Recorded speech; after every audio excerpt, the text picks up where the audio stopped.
Good afternoon, guys. Happy Friday. So, I had to come up to the school to pick up a couple of things and thought, what better than to come down and do Friday's Read Aloud from the classroom. Really missed this place and miss you guys. So, I thought we'd read from here today. So, I'm going to pick up with Making Bombs for Hitler, where we left off. And we're getting close to the end, guys. We're probably going to finish it next week. So we're on chapter 17, which is called Chocolade. And where we last left off, Lida ended up going to a new place for a job. And she is making a different kind of ammunition this time. They're not bombs. They're kind of what look like, or what are described as like large artillery rounds. And they check them every night. And so they're pretty strict, so that if they find one that looks like it's been tampered with or not done correctly, then they're going to pick a random person basically and shoot them. So in addition to that, Lida found out that the other girls managed to escape. So we'll see what happens. Let's find out. How I hated that man who came each day and took away the cartridges and brought us our slop. But then one day he didn't come. Or the next day. Now that he wasn't showing up, I was aware of his absence. He was our only link to the outside. We had made all the cartridges that we could, but we ran out of gunpowder and cylinders. There were so many cartridges that they filled the box, and we had to stack the overflow on the table, but they kept rolling off. We had no food. My body had become used to living on our meager diet, but to survive on nothing was not possible. Each day, every day, had been punctuated with that piece of sawdust bread and that bowl of turnip soup. Even with that food, my arms and legs had turned to sticks and my teeth had loosened. Now my feet stank from their open wounds, and my knees buckled when I tried to stand. I lay on my lice-infested mat and waited to die, hoping that somehow my sister would live. I lost all track of time. The floor shook. Bits of stone crumbled from the earthen wall that hit me on the cheek. A bomb? Was this how I would finally die? I turned my face to the wall and closed my eyes. A loud pounding on the door.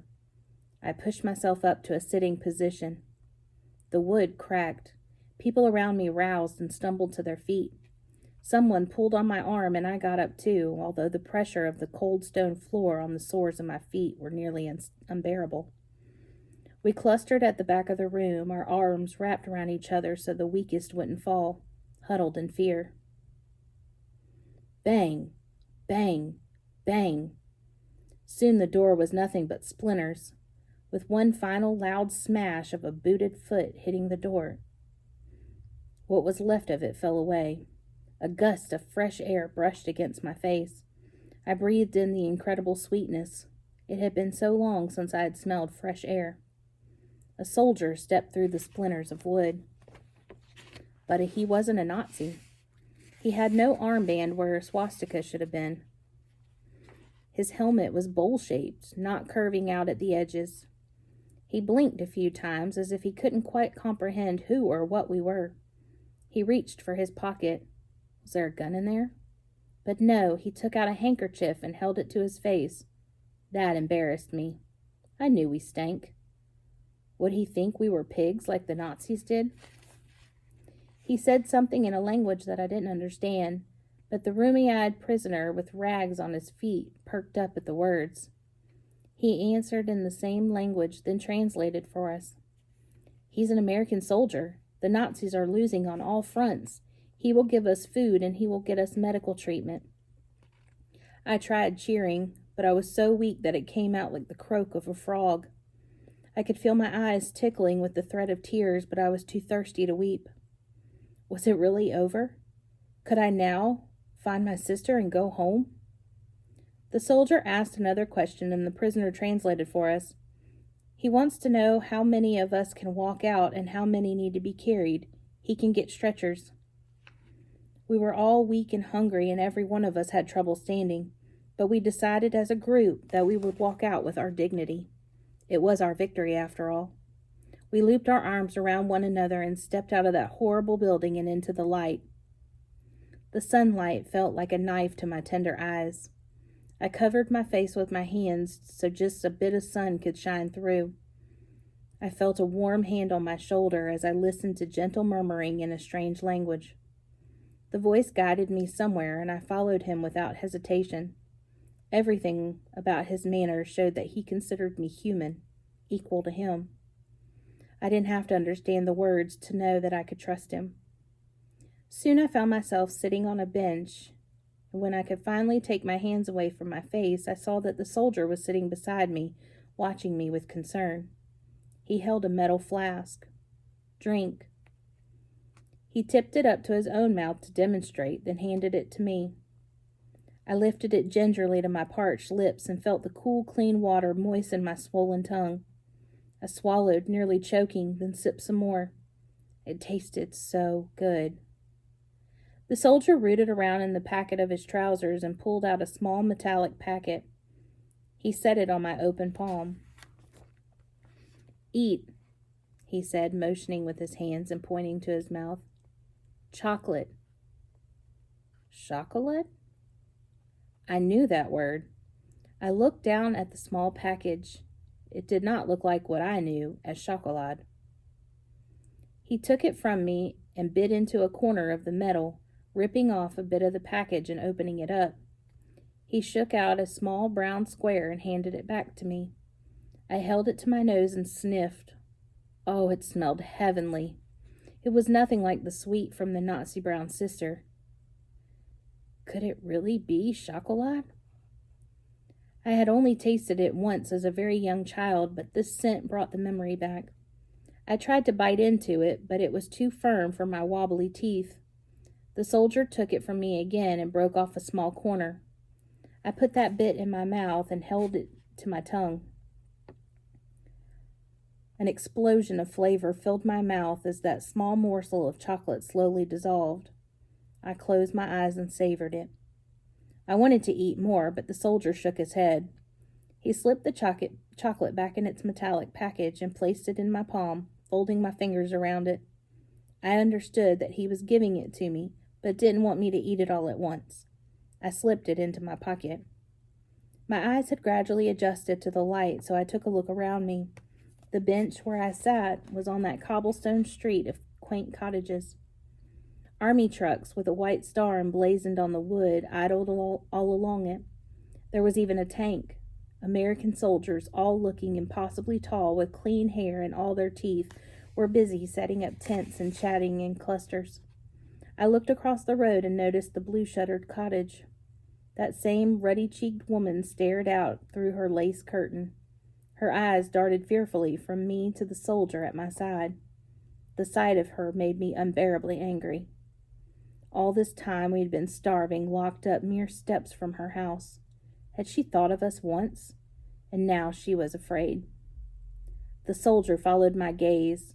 He stood up and motioned for me to come with him. He held my elbow as we walked to that house, and he banged on the door. The woman disappeared from the window, but she didn't answer. He banged again. No response. He kicked it hard with his boot, and the door flew open. We stepped inside. A portrait of Hitler over the fireplace was draped with black ribbon.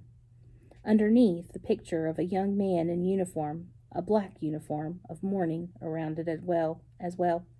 Threadbare furniture, meticulously clean. The woman cowered in the archway between the living room and her kitchen, her eyes cast down. The soldier gestured for me to come in and look around, but somehow, now that we were face to face, I couldn't bear to hate that woman. Was that a picture of her son? Had he died fighting for Hitler? Was Hitler now dead as well? Then the woman met my eyes and said in German, "Take what you want." I followed her into the kitchen. She opened up one cupboard after another, showing me how little she had, mostly jars of pickled vegetables. Her most precious item was a stale loaf of dark bread, and my mouth watered at the sight of it. But how could I take it from this woman who had so little? She cut off a thick slice and handed it to me. I thanked her in German and held it to my face, breathing in the wonderful aroma of yeast and rye. How long had it been since I had held a piece of bread that was not made of sawdust? I longed to eat it, but my stomach was still roiling from that tiny piece of rich chocolate. Now that I finally had food, I couldn't eat it. I put the slice of bread in my pocket, feeling more secure just knowing it was there. When we walked out of her house, I saw that the rest of the soldiers had bashed open other houses. Mostly, what the slaves carried out were bits of food, like a small wedge of cheese or a jar of pickled herring, but some brought out looted treasures that Nazi soldiers at the front must have sent home to their families.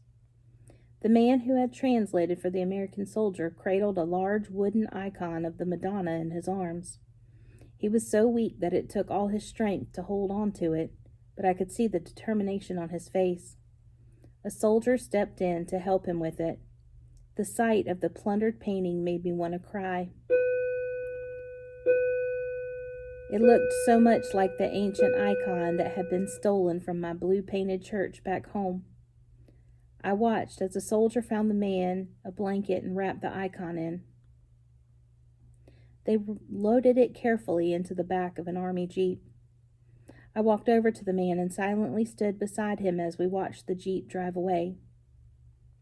"Where are they taking it?" I asked him. "There is a Ukrainian Catholic priest in a refuge camp nearby who's building a temporary church for us," he said. "The icon is a start." I reached into my pocket and pulled out my piece of bread. I tore it in half and gave one piece to him. He held it to his lips, but did not eat it. So they were liberated. So we will see what happens after that on Monday. So have a great weekend. Bye, guys.